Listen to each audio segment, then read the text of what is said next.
Hi, welcome back to my channel. This is for Chandu, మీ క్రియాన్ creations 519 YouTube channel మీరు చూస్తున్నారు. సో ఈరోజు మనకు మంచి ఇంపార్టెంట్ ఇన్ఫర్మేషన్ అనమాట. సో మనకు తెలంగాణలో ఆల్రెడీ మనకు డివైఈఓ డిప్యూటీ ఎడ్యుకేషనల్ ఆఫీసర్ ఉద్యోగాలకు అయితే టీజీపీఎస్ నుంచి నోటిఫికేషన్ రావడం జరిగింది. ఈ వీడియో కూడా మనం చేసినాం, త్వరలో మన యూట్యూబ్ ఛానల్ వస్తే ఒకసారి చూడొచ్చు మీరు కూడా.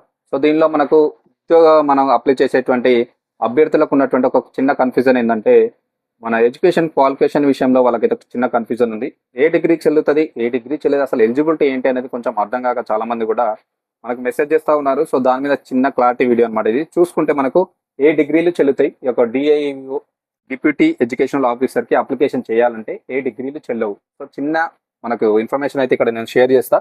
సో మనకు వచ్చేసి ఇక్కడ తెలంగాణలో మనకు టీజీపీఎస్ నుంచి వచ్చినటువంటి డివైఈఓ డిప్యూటీ ఎడ్యుకేషనల్ ఆఫీసర్ ఉద్యోగాలకు అయితే నోటిఫికేషన్ వచ్చింది. ఆల్రెడీ రన్ అవుతుంది. నోటిఫికేషన్లో అప్లికేషన్ కూడా చేస్తూ ఉన్నారు. మనకు 12వ తారీఖు నుంచి మేబీ అనుకుంటా అప్లికేషన్ స్టార్ట్.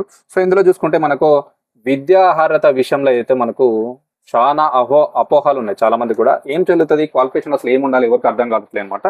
సో మెయిన్గా మనకు అక్కడ ఇచ్చింది ఏంటంటే, క్వాలిఫికేషన్ విషయంలో ఎనీ డిగ్రీ అని ఇచ్చారు. డిగ్రీతో పాటుగా మనకు బీఈడీలో డిగ్రీలో ఉన్న సబ్జెక్టు బీఈడి చేసే విధంగా ఉండాలని ఒకటి ఇచ్చారు. అదేవిధంగా చూసుకుంటే దానితో పాటుగా పీజీ కంప్లీట్ చేసి ఉండాలి. అది మనకు 55% మార్క్స్ తోటి అని చెప్పేసి ఇచ్చారు. కొందరికేమో రిలాక్సేషన్స్ ఉన్నాయి వేరే వర్గాలకు. సో దీనిలో క్లారిటీ చెప్తాను నేను ఏంటంటే, ఫస్ట్ మనకు వచ్చేసి ఇక్కడ ఎలిజిబుల్ అయ్యేటువంటి డిగ్రీలు ఏంటి. ఫస్ట్ చూసుకుంటే ఎలిజిబుల్ అయ్యేటువంటి డిగ్రీలు చూద్దాం. సో మనకి ఇందులో వచ్చేసి ఫస్ట్ డిగ్రీ తోటి మనకు క్వాలిఫికేషన్ అడిగారు. డిగ్రీ క్వాలిఫై ఉండాలి, దాంతో పాటుగా B Ed one of the subject ఉండాలని చెప్పేసి చెప్తున్నారు. ఫస్ట్ చూసుకుంటే మనకు ఎలిజిబుల్ అయ్యేటువంటి డిగ్రీలలో చూసుకుంటే ఫస్ట్ బిఏ, సెకండ్ వన్ వచ్చేసి బీకామ్, థర్డ్ వన్ వచ్చేసి బిఎస్సి, ఫోర్త్ వన్ వచ్చేసి బీబీఏ, ఫిఫ్త్ వన్ వచ్చేసి బీసీఏ, సిక్స్త్ వన్ వచ్చేసి బీఈ. సో ఇవన్నీ డిగ్రీలు కూడా మనకు ఎలిజిబిలిటీ అనమాట. గుర్తుపెట్టుకోండి, ఇవన్నీ డిగ్రీ పాస్ అయిన వాళ్ళు కంపల్సరీ అప్లికేషన్ అయితే చేసుకోవచ్చు. ఓకేనా, ఇవన్నీ డిగ్రీ పాస్ అయిన వాళ్ళు అప్లికేషన్ చేసుకోవచ్చు. దానిలో బిఏ ఉంది, బీకామ్, బిఎస్సి, బీబీఏ, బీసీఏ. ఓకేనా, ఇవన్నీ డిగ్రీ పాస్ అయిన వాళ్ళు అప్లికేషన్ చేయొచ్చు. సో ఇవన్నీ అయిన వాళ్ళు కంపల్సరీ బీఈడీ చేస్తారు. ఓకేనా, సో ఇంకొక పాయింట్ చెప్తున్నా కూడా, బీఈడీ చేసిన వాళ్ళు ఆల్రెడీ ఇవన్నీ డిగ్రీ ఎలిజిబుల్ అనమాట. బీఈడీ చేసిన వాళ్ళు ఉంటే ఆల్రెడీ డిగ్రీ ఆల్రెడీ పాస్ అయ్యి ఉంటారు. సో వాళ్ళు ఏం చేయాలంటే, ఈ బీఈడీ చేసిన వాళ్ళు డైరెక్ట్ ఏంటంటే కంపల్సరీ పీజీ చేసి ఉండాలి. పీజీలో కంపల్సరీ 55% మార్క్స్ తోటి వీళ్ళు పాస్ అయ్యి ఉండాలి. పాస్ అయిన వాళ్ళు ఈజీగా అప్లికేషన్ చేసుకోవచ్చు. క్లియర్ కదా, ఇక్కడ గుర్తుపెట్టుకోండి.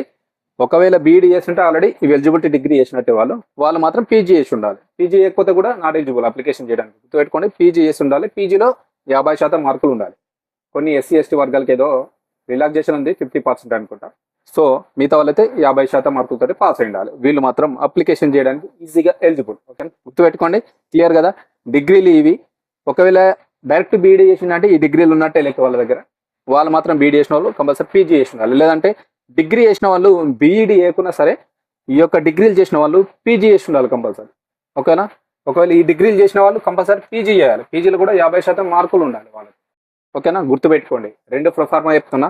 డైరెక్ట్ బీఈడీ చేసిన వాళ్ళంటే డిగ్రీలు ఉన్నట్టే పీజీ చేసి ఉండాలి, 50% మార్కులు. బీఈడీ చేయకపోయినా పర్లేదు, ఈ డిగ్రీలు చేసిన వాళ్ళు పీజీ చేసి ఉండాలి, 50% మార్కులతోటి పాస్ అయి ఉండాలి. వాళ్ళు మాత్రం ఈ యొక్క దీనికైతే ఎలిజిబుల్ అప్లికేషన్ చేసుకోవడానికి. లెస్ మరి విధంగా ఈ డిగ్రీలు ఎలిజిబుల్ అనమాట. సో ఎలిజిబుల్ కానీ డిగ్రీలు చూసుకుంటే మరొకటి, ఇప్పుడు ఎలిజిబుల్ అయ్యేటువంటి డిగ్రీల గురించి చెప్పిన. సో ఎలిజిబుల్ కానీ డిగ్రీలు చూద్దాం, నాట్ ఎలిజిబుల్ డిగ్రీలు చూద్దాం. ఓకేనా, సో నాట్ ఎలిజిబుల్ డిగ్రీలు చూసుకుంటే ఇక్కడ వచ్చేసి మనకు ఇందులో చూసుకుంటే ఎంబీబీఎస్ ఒకటి, ఎంబీబీఎస్ నాట్ ఎలిజిబుల్. అదేవిధంగా బీడీఎస్ నాట్ ఎలిజిబుల్. అదేవిధంగా బీపీటీ నాట్ ఎలిజిబుల్. అదేవిధంగా బిఏఎంఎస్ నాట్ ఎలిజిబుల్. అదేవిధంగా బిఎల్ఎల్ఎల్బి నాట్ ఎలిజిబుల్. అదేవిధంగా బి ఫార్మసీ నాట్ ఎలిజిబుల్. అదేవిధంగా బిహెచ్ఎంటి నాట్ ఎలిజిబుల్. అదేవిధంగా BVSc bachelor of veterinary science. అదేవిధంగా బిఎస్సి ఏజీ అగ్రికల్చర్ సైన్స్. ఈ యొక్క డిగ్రీలు చేసిన వాళ్ళైతే ఈ యొక్క డిప్యూటీ ఎడ్యుకేషనల్ ఆఫీసర్ ఉద్యోగాలకు అప్లికేషన్ చేయడానికి నాట్ ఎలిజిబుల్. గుర్తుపెట్టుకోండి, ఈ డిగ్రీలు చేసిన వాళ్ళు నాట్ ఎలిజిబుల్ అన్నమాట. ఓకేనా, ఇది సింపుల్గా చెప్తున్నా, క్లియర్గా అర్థం చేసుకోండి. ఈ డిగ్రీలు చేసిన వాళ్ళందరూ మాత్రం నాట్ ఎలిజిబుల్. ఓకేనా, ఇందాక చెప్పింది మాత్రం ఎలిజిబుల్. ఇది క్లియర్. ఇది చూసుకొని మీరైతే డిప్యూటీ ఎడ్యుకేషన్ ఆఫీసర్కి అయితే అప్లికేషన్ చేయడానికి ట్రై చేయండి. ఓకేనా, దీనిలో మన ఫుల్ లెంత్ వీడియో కూడా రాబోతుంది. అంటే నోటిఫికేషన్ డీటెయిల్స్, ఆ డీటెయిల్స్ కూడా మనకు వీడియో వస్తుంది, చూసుకోండి. ఓకేనా, ఇది సింప్లీగా అందరికీ అర్థమైందని అనుకుంటున్నాను. క్లియర్.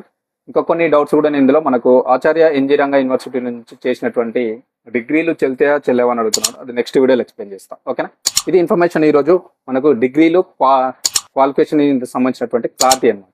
ఇన్ఫర్మేషన్ నచ్చితే తప్పకుండా లైక్ చేయండి, షేర్ చేయండి, సబ్స్క్రైబ్ చేసుకుని నా ఛానల్ని సపోర్ట్ చేయండి. Thank you very much.